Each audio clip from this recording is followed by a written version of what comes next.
Matt Lees is a game journalist, I guess. He runs a website and a gaming YouTube channel called Cool Ghost, which has about 53,000 subscribers.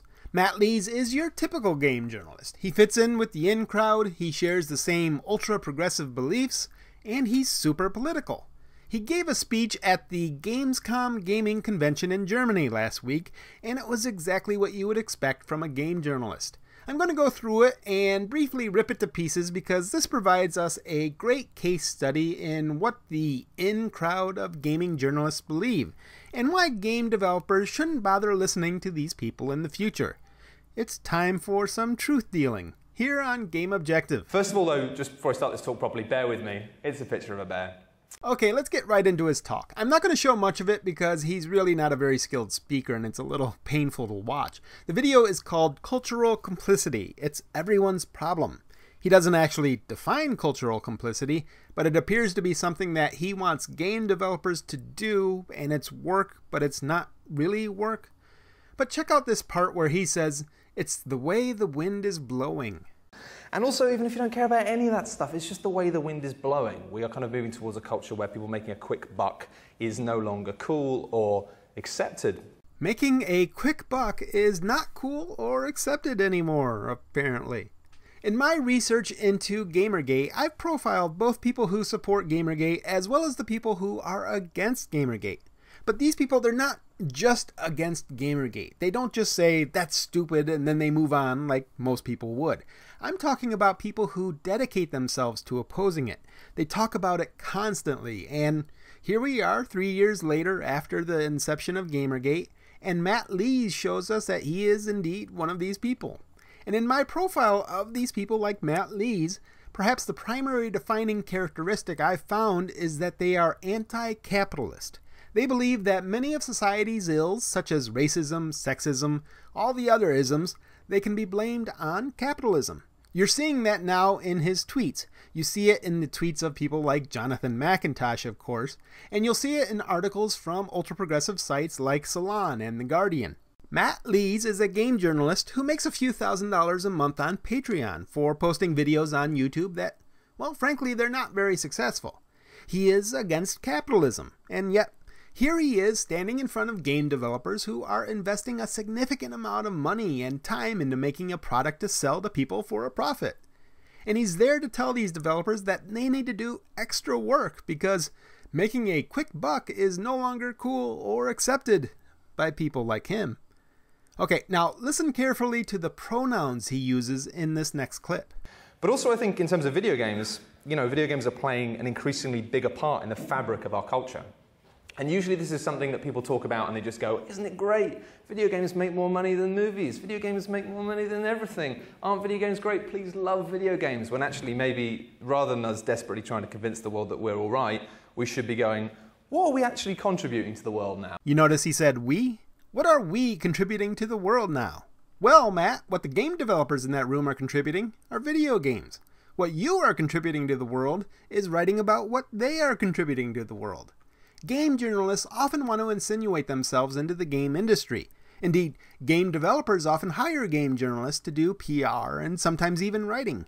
But game development and game journalism are two separate things, and we should all be aware of the people who want the two to be intertwined, because these people have an agenda, and they want influence. But, and this is the crucial thing, but if you are immersed in something over a really long time and it's an all-consuming monoculture and it's only giving you certain messages and it's only giving you certain ideas, that has very real and rarely positive consequences. And so stop right there. Okay, now it can likely be unhealthy whenever anyone gets too involved in anything. We all know that. But he's talking about culture and the cultural messages from gaming.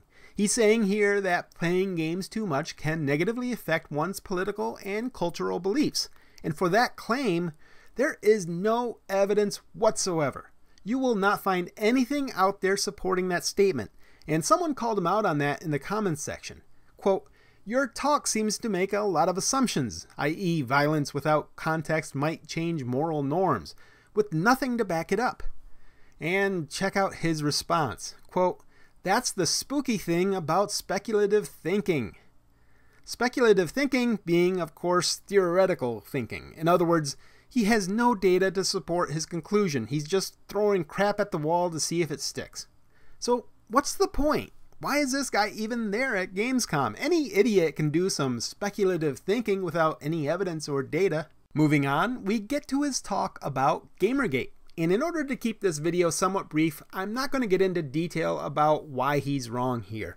I'm covering all of that in the book anyways. But as someone who has researched it for years and collected actual data on Gamergate, I will indeed say that he is absolutely wrong. It's ridiculous to claim that Gamergate led to the alt-right and led to the election of Donald Trump. It wasn't the canary in the coal mine, as Matt Lees claimed. The fact of the matter is, Gamergate is largely not right-wing, and that's not speculative thinking on my part. I have actual data to back up my opinions. But I do want you to pay attention to this, where he talks about who is to blame for Gamergate. And here is where he talks about cultural complicity. Just because games weren't responsible for the anti-progressive movements we've seen across the world, it doesn't mean that we aren't culturally complicit. You know, this happened in our house, and that has been what has been most upsetting to people like me who've lived and worked in games for 10 years. This happened in our house. Again, you'll note the pronoun. You see him grouping himself together with game developers, because even though Gamergate happened largely because of game journalists like Matt Lees, he wants the entire game industry to share in the blame. Game developers are to blame for Gamergate because their games created fascists. Never mind that 1, games don't create fascists, and 2, Gamergate supporters are not fascists. This is all just speculative thinking. Okay, let's move on past Gamergate to his other poorly informed points. If you saw my video about the new Jack Thompsons, you'll recognize this argument. Still though, I kind of wonder about this, and I think, is the content of games today a problem? And I think violence, people talk about violence, and I don't think that's a problem, but I think violence without context is an issue. And violence isn't an issue, but violence without context is an issue. Again, there's no data to back that up. And that context that he wants there is his version of his progressive politics. Because we're going to get into another aspect, which I've already covered in another video, that these people have this desperate need for all games to be political. And then we've got this insistence that games aren't political. Like, you know, Far Cry 5 is a game which is coming out soon, and it's about far-right religious fundamentalists in America, but the devs are still like, no, it's not, we're not making any political statement. It's like, well, why not? Like, why not? There it is. Why not? Because while games can certainly be political and they can make political statements, it's also perfectly valid if they don't go that direction. Sometimes it's just fun to blow away demons on Mars. But according to Matt Lees, that makes us an angry mob of fascists wielding pitchforks and torches. A side note, actually, if everyone's watching, if you're still pandering to power fantasies in 2017 and still insisting that the customer is always right, etc., do not be surprised to discover that your community is just people with fire and torches trying to burn you. Here he takes a page straight from Anita Sarkeesian's book and complains about power fantasies. These are somehow bad because they somehow turn gamers into the aforementioned pitchfork-wielding fascists. How? No one knows. It's just speculative thinking from a game journalist. Instead of power fantasies, he recommends games like Minecraft, Undertale, Dream Daddy, and Overwatch. Overwatch, a game where you wield guns and blow stuff up and can strike a pose and look cool. It's not a power fantasy, according to Matt Lees. Now, we're finally on to the last clip, and I have to admit I got somewhat angry here. Listen to him talk about controversial games. I think a key thing here is that controversial is good. I think if you're doing something controversial in games right now, in mainstream games, any decision that is controversial just means different, just means it's not exactly what's come before it. So if you're not doing something vaguely controversial, you're probably not doing anything interesting. Controversial games are good, he said. If you're not controversial, you're not saying anything. The reason this pisses me off is because this is Matt Lee's review of The Vanishing of Ethan Carter. You'll notice there's nothing there. Matt Lees posted a positive review of The Vanishing of Ethan Carter, and he later took it down because the lead developer is someone that listened to Gamergate supporters and did not condemn them outright. Let that sink in. Matt Lees pulled a positive review of a game because the game developer held controversial opinions that Matt Lees didn't like. He goes on to talk about practical solutions, or what he thinks game developers should invest their time and money into in order to promote his brand of progressive politics. This is all the same thinking that we saw from Jack Thompson and Hillary Clinton and Tipper Gore and all those others who think that media can somehow create monsters, even though they've been disproven time and time again. And this is why you shouldn't listen to game journalists like Matt Lees. As we see more websites die and turn to video, it's clear that game journalists don't have to be your audience. And for a little additional insight into just how futile his opinion is, check out the winner of the best PC game of Gamescom, Kingdom Come Deliverance. That bearded guy, that's Daniel Vavra, the lead of Warhorse Studios.